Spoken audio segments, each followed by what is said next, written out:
He said that he had to be not just Sam's brother, but his mother and his father. Does Sam realize this, and does he think Dean was enough? How does he? Sam does realize it. I don't think that'll ever make everything. Sam and Dean love each other as much as two human beings can love each other. Truly. That also means they're going to hate each other sometimes and piss each other off, and there are going to be things. I mean, it's forgiven, right, between Sam and Dean. It doesn't mean that there aren't things that Sam wouldn't say, like, man, that was not okay, that wasn't cool. And I don't think Dean would pull the card, but like, remember, but I used to be your dad, man. It's not really that related. It's like, what have you done for me lately? No, I think in to a large degree, I think Sam's done similar things for Dean, being what Dean, been what Dean needed when he needed it. You know, it might not have been Dean's dad, but he's certainly been his brother. He's certainly been his friend. He's certainly been honest sometimes when Dean wasn't being honest with himself or was acting out. So they are there for each other as they can be. And I know Sam realizes it, and I know Dean realizes it. They're the kind of guys that are probably more concerned with the task at hand. Unfortunately, they always have a big task at hand, it seems like these days, than chatting about it. But I don't think Sam or Dean doubt how much the other one loves it. How is Sam handling all the deaths at the end of the last season? Sam, it's a funny role reversal. Where Sam is usually the one who wants to either talk it out or verbalize. This year, Sam, I think, is so overwhelmed with Jack or what Jack might mean. Because Sam, I think Dean's kind of resigned on Jack. He's like, Jack's evil, Jack's going to be evil. It's only a matter of time we're going to have to put a bullet in his head.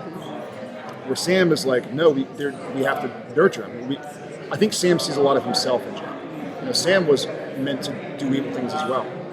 He had demon blood in him before he was 1 year old. So I think Sam might wonder a little bit if that's the way Dean feels about him still, you know? And so Sam is sitting here, and Sam really hasn't dealt with Mom, Cass, even Crowley. We are not real sure about Rowena, obviously. Sam's like, we got to figure out what to do with Jack. And Dean's like, no, we don't. We need to kill him and figure out about Mom, Cass, whatever. But we kind of see Sam pushing his feelings down a little bit, and we know that we're something supernatural. We'll see it all blow up eventually. Is Sam? Go ahead. What is most about being on the show for so long? I know you guys have deep emotional relationships. Yeah. Do you know something I don't know? It's gonna be like a series. It's gonna be a season of like Waterworks. Like when we walk on a Comic-Con and they say they're presenting our blah blah blah in final season, and looking out there going like, man, like it's like I get kind of choked up. And Jensen did mention, we did an interview for something on Friday, and he mentioned he had a dream about how the show ends, and he told the dream. I remember the day he came to set, and he kind of seemed shook up, and I was like, something with the kids. I kind of left it alone for a second, and then finally, when we had time to talk about it, I was like, dude, you all right? He's like, man, I had this dream. I was like, oh, well, tell me about it. And he told me the dream, and he was like, kind of like shaking it off. It really affected him, so I keep picking it. But it's going to be really difficult. It's going to be really, really difficult. I love these guys. You know? I feel very close to Sam. I still make sacrifices for Sam. I'm trying to find the way to, you know, I'm not. It's no longer not that it ever was, but it's not a situation where it's like, well, I better keep, turning the money wheel as long as it's there. I've worked my ass off for 18 years and been successful enough. I don't need to work anymore if I didn't want to, right? I love these characters. I don't love being away from my family. I don't love saying bye to Jen and Tom. Hey, I'll see you in a couple weeks, guys. I don't love that. But I love this family. I love the Supernatural cast and crew. I love Sam Winchester. I love Dean Winchester.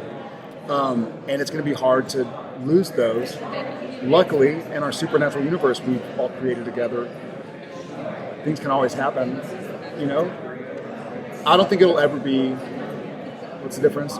I don't think it'll ever be goodbye. I think I'll say see you later, you know, whenever, even if it is goodbye. I don't know if I'm going to be able to bring myself to say that, you know. So, but yeah, it'll be see you later. Sorry, I know. It sounds like Sam's sort of like Sure? This is quick. No, go ahead. Jared, so how long do you think you're going to keep the show running? Because I know you guys have said that to your loyal Texas boys that it'll be like forever. Yeah, it's going to be, if the show if Andrew and Bob come to us one day and go like, hey guys, we don't feel we can maintain the quality, then that'll be a discussion we have and we'll wrap it up then. It sounds like Sam is sort of the optimist in this season. Does it feel good to play him that way? Yes, but I also think, and I'm sure you know this as well, that I think he's hiding some things in his optimism. I think he's really making the decision, and good on him. But I think he's not dealing with some things that he needs to deal with. A little bit of a defense. Yes, I think so, and we'll see. I know there's some things he needs to deal with. Which, if there wasn't anything he needed to deal with, then he'd be a weirdo because he's done a lot in 13 years. That's true. But yeah, it is fun to see him as happen. And I think they were. Do I have time? Yeah. Oh, great. Oh, awesome then. I thought, sorry. Oh, when you're done with the thought, then we'll play.